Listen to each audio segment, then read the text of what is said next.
Okay, is my mic working?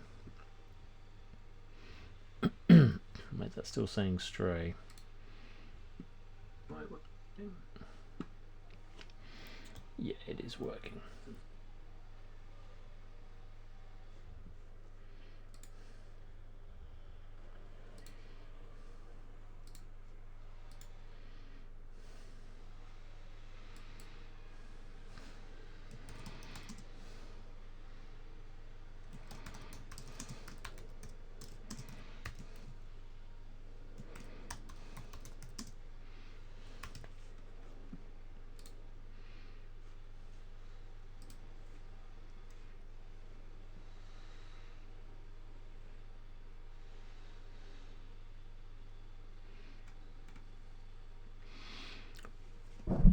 Okay, I think this is all working.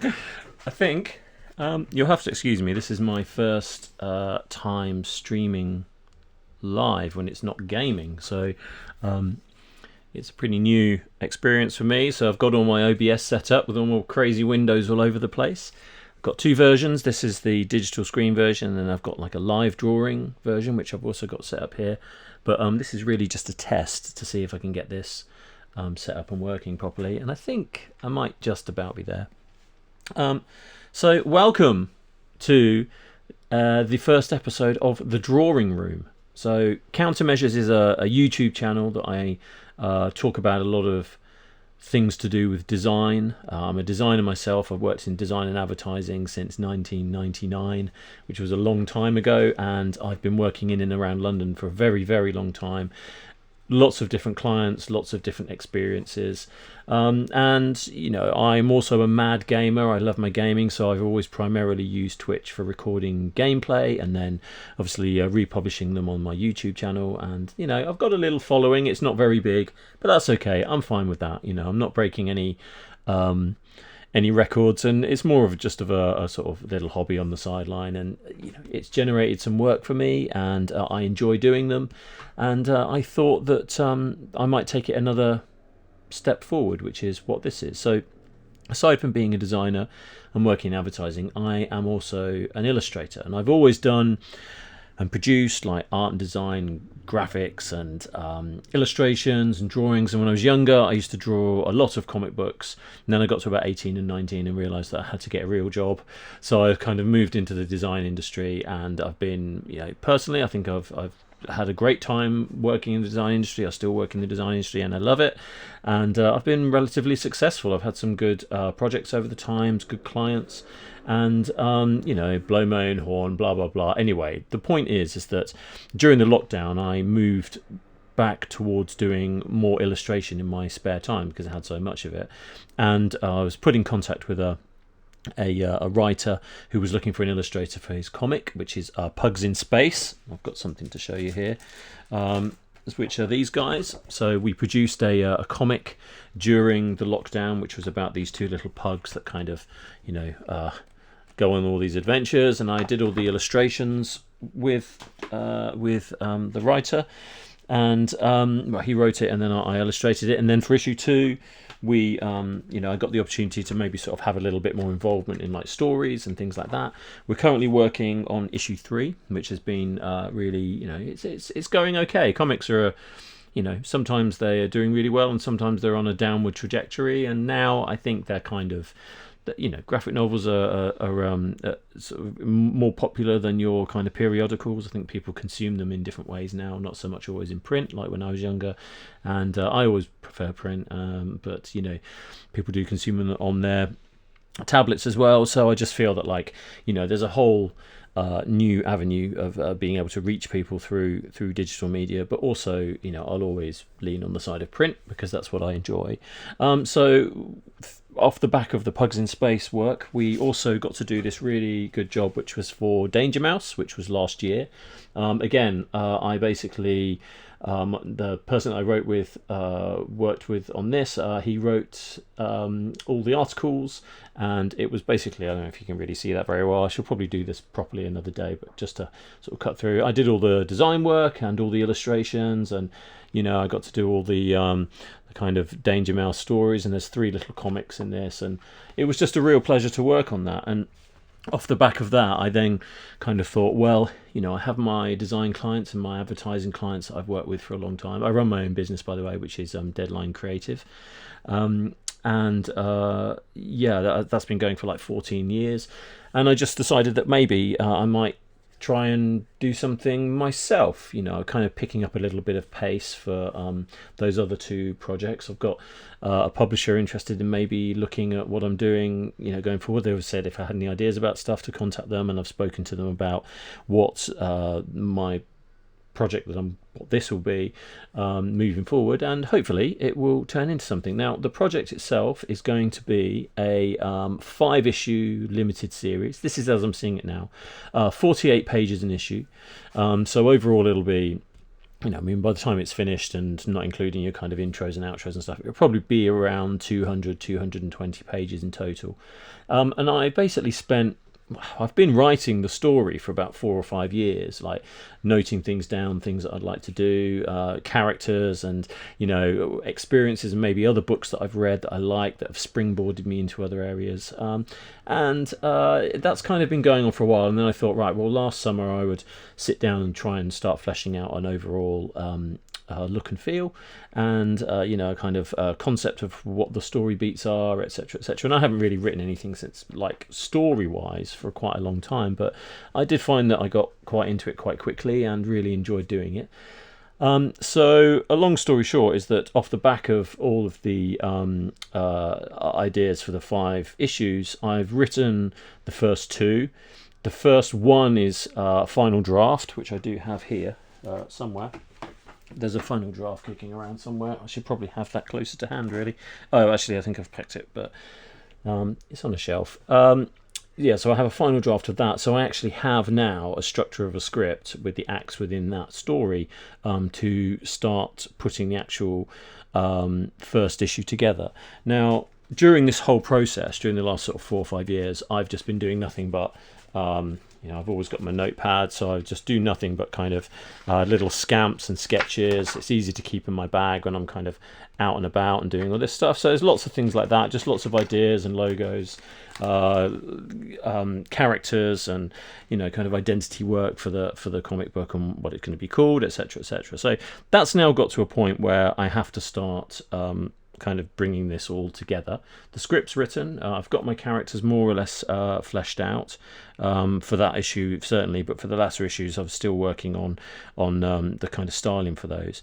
And what I wanted to do with these episodes is to just basically, aside from occasionally drawing Batman or Spider-Man or something, which I might like to do, I am also going to be working predominantly on my own concept drawings and the kind of finished drawings for this issue. Now, the comic's called The Call of the Sea, and it's a post-apocalyptic story about a young girl who goes on a journey over these 5 issues, meets lots of interesting people. And I'm not going to go too much into the story because I don't really like spoilers, but the idea is that this young girl's taken away from her home and she has to get back home. It's very simple, and it's been done time and time again, and to good effect as well.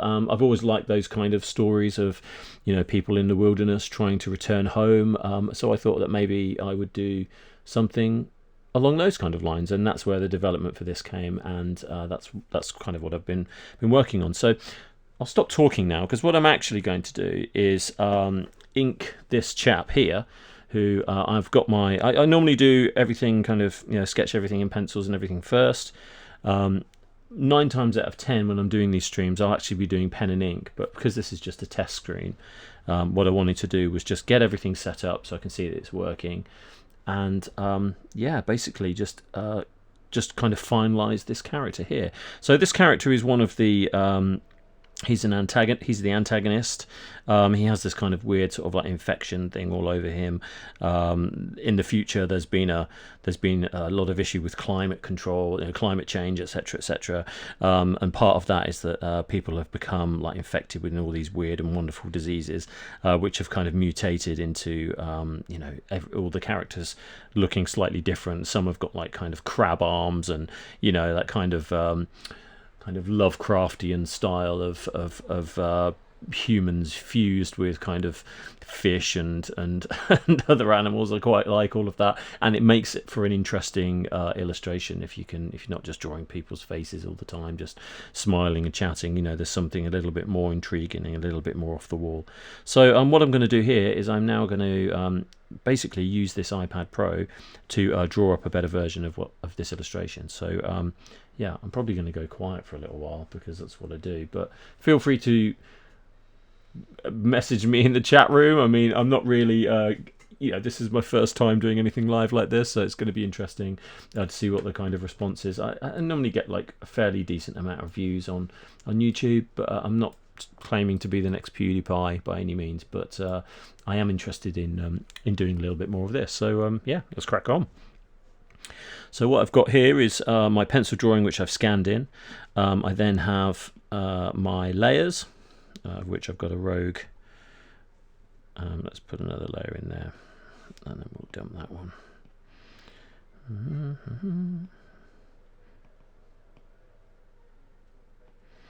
Okay, so I'm predominantly going to be working in black and white. The comic's going to be in black and white.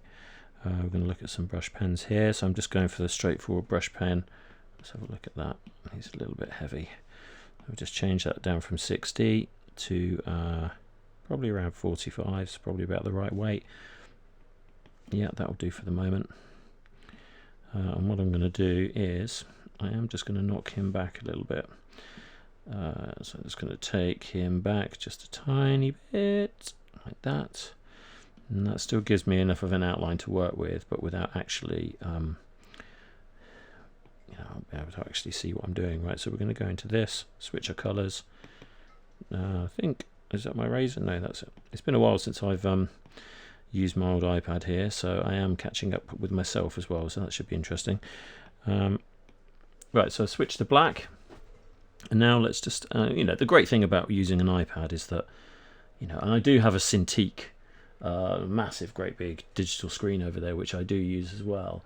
But it's not really that practical for when I'm moving around. And also, I bought the Cintiq about 5 or 6 years ago, and it was been amazing. But then the iPad Pro came out, and this has just been fantastic. I've got my little digital pen here, and I can set on my weights and everything. I'm not sure the comic's going to be done digitally.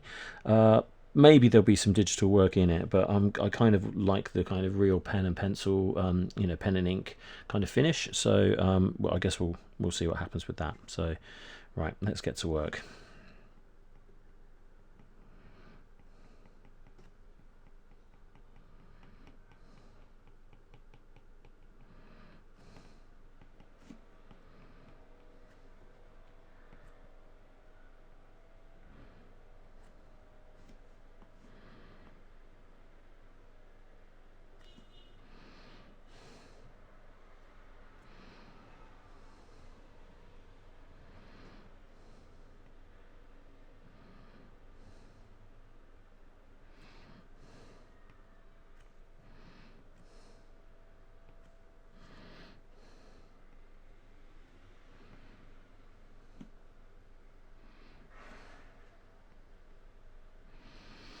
So he's got this kind of crazy infection thing going on. I quite like the fact that I can play around with these kind of weird shapes, Yeah, he's looking good so far. Let's just get this a little bit smaller.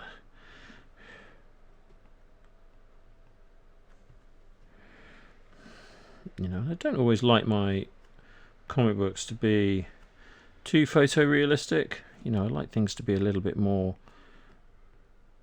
as long as things are in proportion and you feel that, like, oops, that's the only other thing. I thought I'd turn the touch thing off, but it seems to want to do that at the moment. I'd like them to be a little bit more free, not quite so,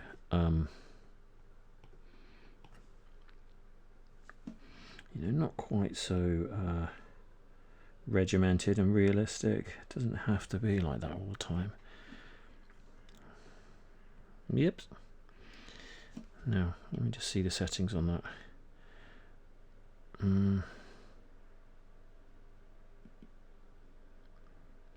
Yeah, that's all fine.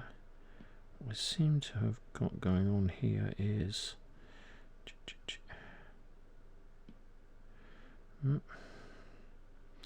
Gestures, undo, move to review options, zoom, fit to view. Yeah, that's all fine.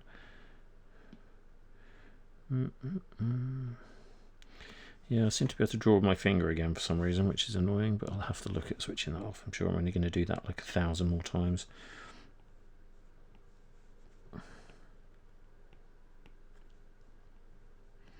You know, I mean, the other thing about, you know, the Pugs in Space thing was a fun project because, you know, you can get creative and get a bit funny with it all, and, you know, start to have some kind of interesting character development and things like that. But with the Danger Mouse one, which, you know, was infinitely higher profile, and, you know, and I think the sales did quite well on that in the end. You know, I think the publishing company were relatively happy. And it's celebrating the 40th. You know, you can't go off on your own tangent and do whatever you want. You can within the boundaries. You know, it's like any sort of design project, really, is that you can within the boundaries, but you can't really go too wacky because people expect a certain amount of Danger Mouse. You know, can't suddenly have him growing wings and flying off, or maybe you could, but, you know, it meant that the style of those illustrations was a little bit more restricted in terms of you know, what we could and couldn't do with the character. I'm just going to carry that off down there for a sec. Half of these lines I'll probably end up scribbling out at some point. Let's just put this guy's ear in. Okay.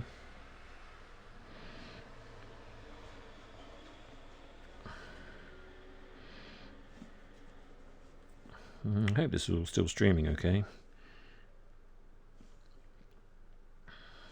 Let's do a few of these. What I'm going to do is make these a little bit more kind of abstract. And I just like the idea of all these kind of characters having this, you know, this kind of infection that's happened that's mutated people, but not mutated them in a kind of X-Men world, kind of I'm a mutant, but actually in an interesting way. You know, what if that was something that was real or a possibility? What would it really look like? You know, would it be all these people with like sort of superhuman powers, or would it be like, you know, an infection that kind of takes something away from you but also gives you something back? You know, so it'd be like maybe he's got like a kind of crazy hideous face and he's got these things all growing all over him, but maybe the flip side of that is that it's increased his intelligence, or maybe he's kind of, you know, he's become super strong or something like that. And I quite like that sort of trade-off. And also I think the thing I liked about this particular sort of concept is that I like the idea of the kind of the infection eventually being the thing that kills them. You know, if they don't die from other means in the process, but eventually that's the thing that is going to end anyone who's infected, is that you have this thing going on. You might get these kind of crazy strange abilities in the process, but maybe in doing so you know that what's coming is certain death.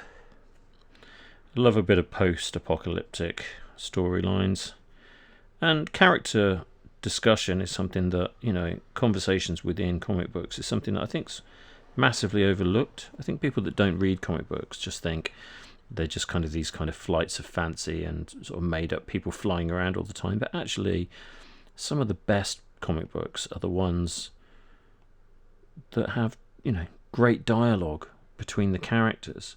You understand like what's going on between the characters, you know, and the longer you read those books, the more invested in the characters you get, so the bigger impact some of those moments have. I mean, like, one of my favourite comic books of all time is The Dark Knight Returns, because it's just, I mean, even though it kind of came out at a time when I was incredibly little and I didn't read it until I was about 13 or 14, maybe a bit younger, but I think maybe 13 or 14, it still had a huge impact on me, because what I thought Batman was compared to what that comic does with him, and now everything that comes out is based on The Dark Knight Returns, for as far as Batman's concerned, and lots of other comic books as well have based that kind of what if superhero character, but old and crusty and failing and has human flaws. And I think that can only work when you've got a character who's so beloved. People care so much about that character, then to kind of say, that a character that's not necessarily flawed, that doesn't always get things wrong, that always wins the day, and suddenly it's like, well, no, he doesn't win in this, or sometimes he doesn't win all the time, or it's more complicated than just fighting a bad person. It's like, that's where like the Watchmen came from. It was all around the same sort of idea, like Alan Moore, and around that time of kind of dystopian futures and flawed superheroes. I just feel that like it just moved everything into a kind of slightly more realistic kind of take on things. But then part of me also thinks that there's an innocence lost there, which a lot of kids today don't necessarily get. I think that's probably why the films are so successful, because they draw down on a lot of the kind of positive aspects. I mean, that's why the Marvel films have been doing so well. I mean, they're literally coming out every week now, like a sort of a comic book did back in the day. So, and the money is huge. I mean, I'm surprised. I would have thought that like with the mass interest of comic book characters, that it would have absolutely relaunched the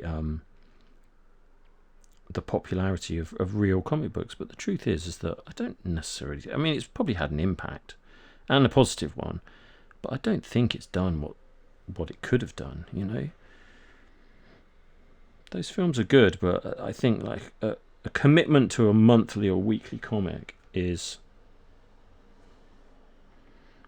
when you're a kid. I mean, I used to get my weekly comics. I used to absolutely love it, but they don't really do that anymore. They have comics that are just kind of like, they just sell a load of old crap along with them. So it'll be like a kind of plastic water pistol, and the comic will have virtually no content in it. And the ones that do have really good content, like there's one called The Phoenix, which is quite big in England. I don't know if it's big in America or not, but that does have. It's trying a little bit harder to kind of reach an audience, that the kind of audience that I was when I was younger, and in the kind of thing that I would have been into. But the truth is that the quality of the stories and the artwork in them isn't all that good. I just don't really think it's that good. Not compared to when you've got like Jeff Senior, who is like one of my all-time favourite comic book illustrators, who weirdly enough I got to meet, like just completely randomly got to meet at the comic book expo in it was the London Film and Comic Con last November. He's a massive hero of mine, but like we were doing promotion work for Danger Mouse and the Pugs, and him and Simon Furman were just on the table, like just around the corner from us. It's just really bizarre. So I mean, I'm still starstruck by all that stuff, of course, like anyone would be, but those guys were delivering absolute quality every single week for years, and the stories were really grown up. And I mean, they did a lot of the Transformers comics, which are easily kind of you can kind of shy away from saying they're any good, but they were really good. And rereading them, like the character progression of some of those, it was really, really cool. I loved it, and I still love it. Going back to them, those stories are really great. But there's nothing like that now. If you want that, you have to. I said there's nothing like that. There's loads like that, but not in your weekly. No, I wouldn't be able to go down to my Tesco's local or whatever, like and pick up something of that caliber. It just doesn't exist. People don't necessarily want to invest in that anymore, which I think is a massive shame, because I think something's really lost. And all those writers that could have been doing really cool stuff all this time, they're all doing stuff for Netflix, I would think, if I was going to guess. Fatten his eye out a bit. I'm probably going to go back and change all of this because that's just what I do. But anyway, we'll just put a little bit of that in as well. Which I think is a shame because, you know, but that's where they can be their most creative in those kind of environments, and it's where they can get the most money. So, you know, and it's not all about money, but in this day and age when everything costs a lot, you know, you can't even sit quietly in your house without a subscription or something popping up and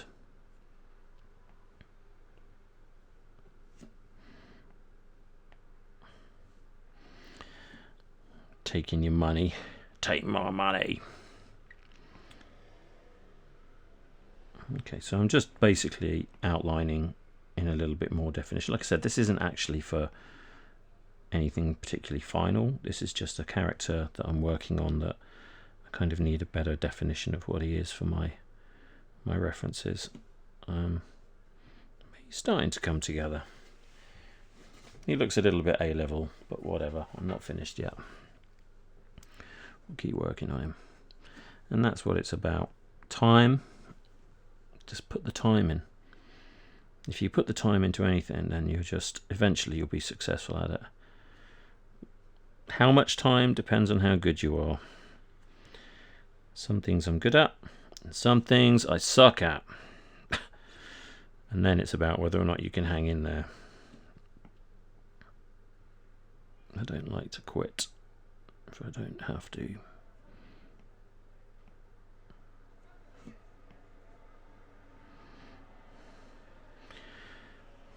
Okay.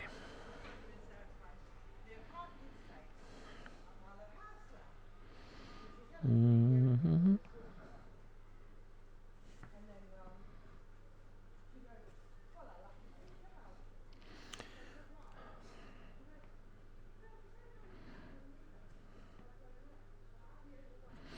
There is a chat to this stream, by the way.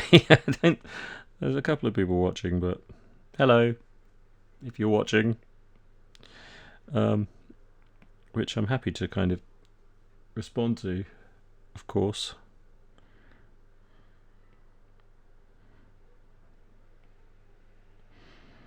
But, you know, like, I used to love drawing comic books when I was a kid. I found it incredibly therapeutic to just kind of, you know, switch on my insular self and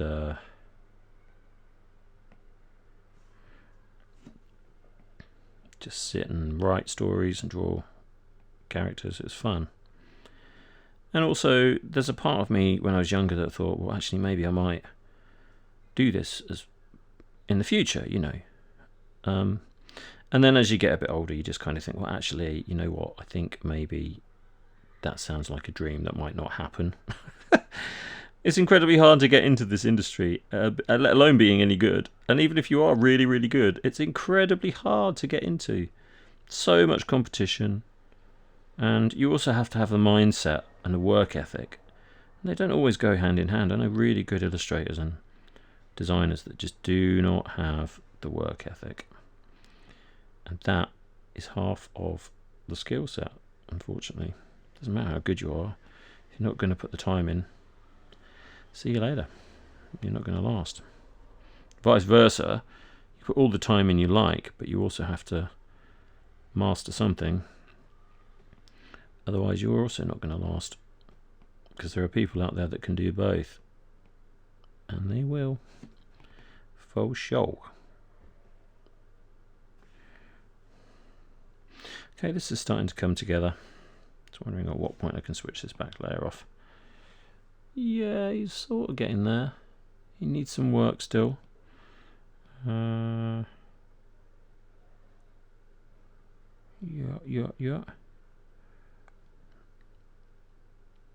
I always like blocking a lot of stuff in here.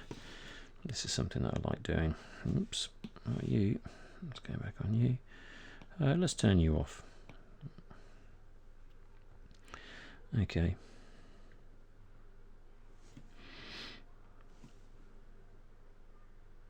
I'm a big fan of Frank Miller, like I said.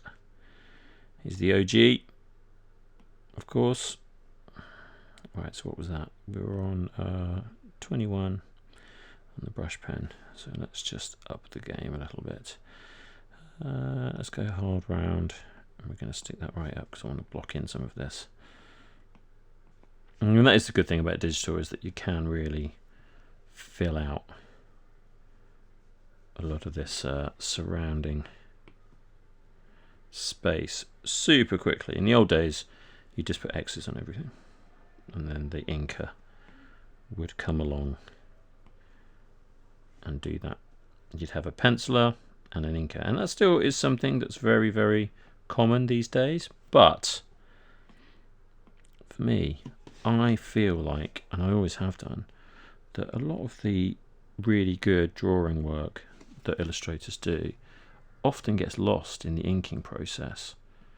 Maybe they wanted to do, I want to get rid of that, I can't remember how to show it, I had to get rid of my layers now. Oh, there we go. They want to show a certain style or approach to an illustration. It might be something dynamic, someone kind of jumping over some boxes or something like that. And I often think that, like, when you see the pencils, they look amazing. And then when you see the inking, it's lost something in the transition. That is kind of where I am with my thought process on this at the moment, which is that I want it to be free and relatively sketchy, but also, you know, because I don't want to lose any of those qualities, but also I want it to look professional. It looks like a pile of old crap, which they can sometimes do if they're not done properly. So yeah, I mean, again, digital inking just so much easier, but loses some of the natural qualities that you definitely need in these projects, because you don't want it all to be too fine and too finished, you know. Like I said, I don't like it to be too finished. I like it to have a little bit of energy about the line work. You know, I think that's what I like about the lines here, you know, like they're thick and thin, they sort of trail off a little bit. It's great, you know. If you're doing that with an inking brush, then the quality of line work is just amazing, you know, and that's what this is recapturing. And you could argue that it's just as good, and yes, I think it probably is. But the art of doing it with a brush and pencil and you know, brush and ink and a quill pen, for God's sake, that's what they used to use, or still some people still do. I mean, like, that is a skill and a half to be able to be good at doing that. And it adds a quality that you lose somewhere in the digital world, I think. So yeah, unless you take this, which is, you know, something else I might explore, is you take this kind of approach to drawing, doing it digitally, and then you, when you're finished with your drawings, you then apply some kind of treatment to it. So maybe you screen print a whole load of black textures, you know, and those textures are random and dotted and splatted and thinner in places and thicker in places, giving it a kind of more of a finished, hand finished quality. And then you apply that to your drawing, and maybe that's the style, you know. Still feels real, you know. But that's what I'm exploring here, because I'm sure that wherever I end up with this drawing, I am going to want to add in some kind of slightly more real textures with it, just to give it another edge. And also, anyone can sit and do this, really, you know. Anyone can sit and colour it in if they want to. Let's see, I need to put a little bit more on the bottom there. Let's put you around there.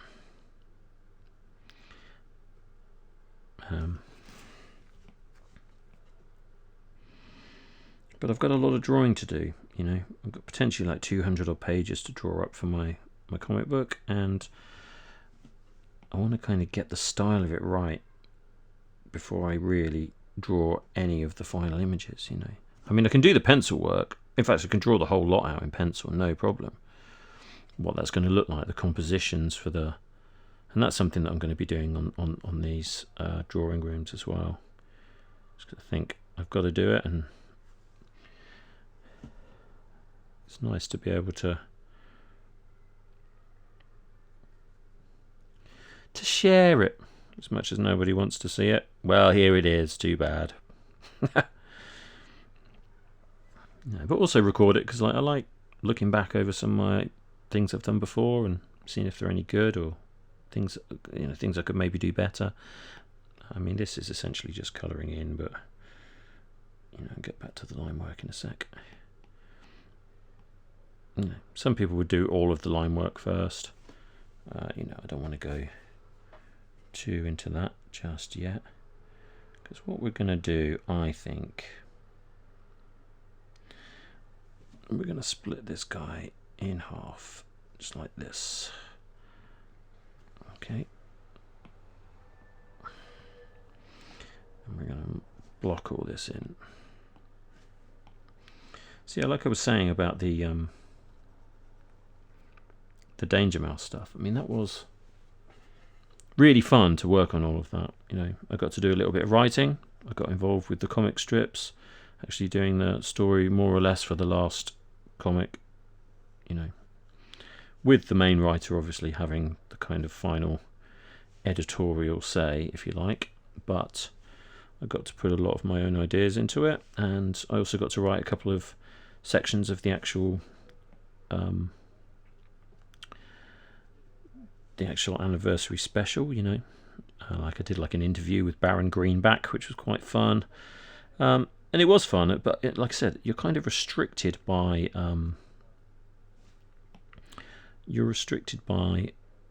what's come before,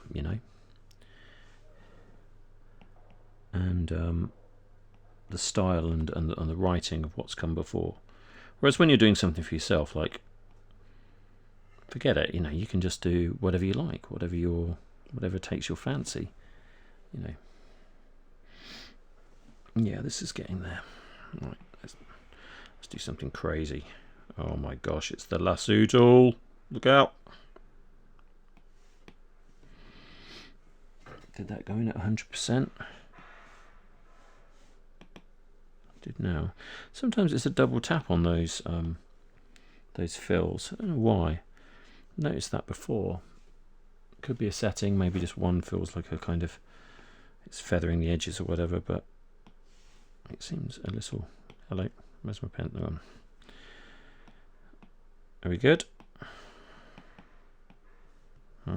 No, somewhere there is something is minutely selected. There we go.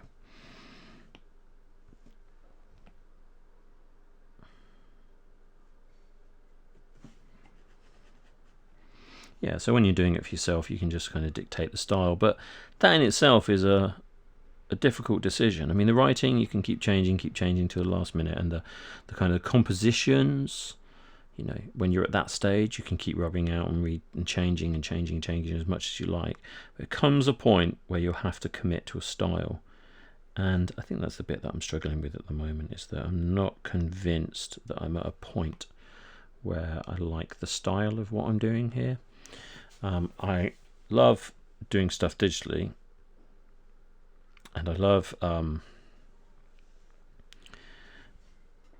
working in this way, so quick and really satisfying to be able to sit down for a couple of hours and do something that's interesting, that I like.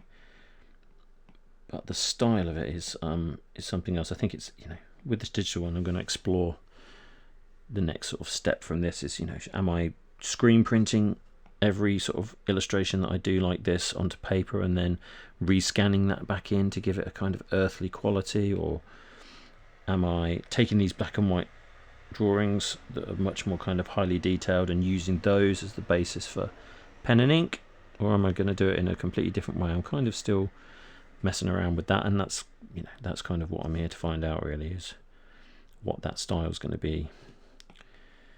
Because I also think that I don't know how many comic books I've got in me.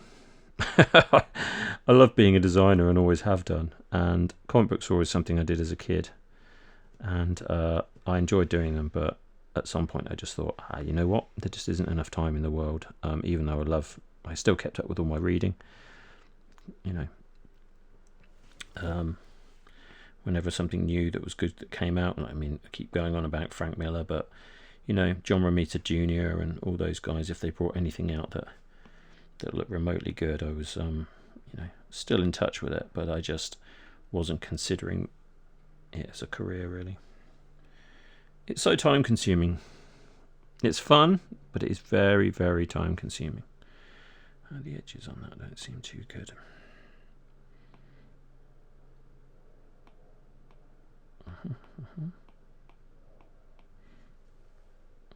The other hard rounds, okay. And I know some very good illustrators, having worked in the design industry for a long time. I've commissioned some very good illustrators over the years. And I've also worked on lots of jobs where my illustration skills have had to come into play, which has been great because that's what I wanted. I wanted to be a designer who could illustrate stuff rather than an illustrator sitting around waiting for a designer to call me. You know.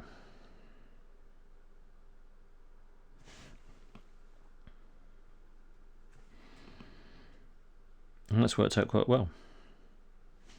Yeah, I've like illustrated catalogues and I've done kind of corporate paintings for people and do 3D illustration, and you know, good thing about being a designer in that way is that you get involved with lots and lots of different aspects.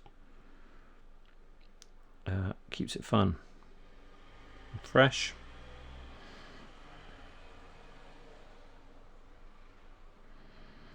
I'm just losing a bit of the line work in there, but that's fine. I'm going to go back through and pick all those out again.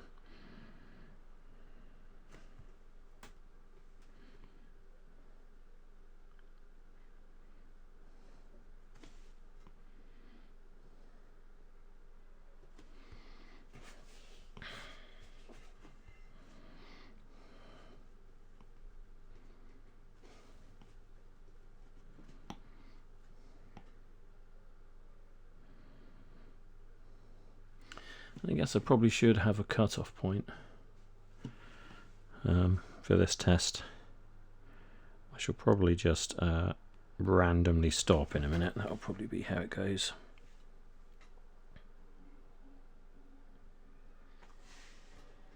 In fact, let's take a look. Okay, he's starting to come together a little bit. Getting a little bit of detail in there. I like the way that the down the bottom here, it's starting to kind of, those little kind of weird chunks of infected concrete style sort of skin is starting to sort of come together. I've got a lot more detailing to do obviously, but the structure of him starting to come together. Yeah, I think he's doing all right. Not a bad start, but I've got a long way to go. Yeah, so I think that's probably going to be all I'm going to do for now. This is my test really, just to see if this is all up and running. So yeah, if you've got any comments, then you can always leave a message in the chat room, or you can leave a comment down below if this is posted up on YouTube, which I think it probably will be. You can find me here at twitch.tv/counter__measures, which is this channel, and or you can go to youtube.com/countermeasures, which you can see a whole load of other stuff there. A lot of design based things there and some more illustration stuff. You can follow me on Instagram on instagram.com/countermeasures. And if you're really that bored, you can go to my website, which is jasonmeasures.com, and you'll see a whole load of this sort of stuff. And I haven't put it up here, but obviously I've got my business is Deadline Creative, and that also is deadlinecreative.co.uk, so that site is up and running as well with a whole load of design work. So pick your poison, or don't go to any of them, whatever you think. But hopefully this is this has been fun for me, certainly, but I don't know about you, but let's just see how we get on. So until next time, be good, stay safe, and be kind to one another. Cheers.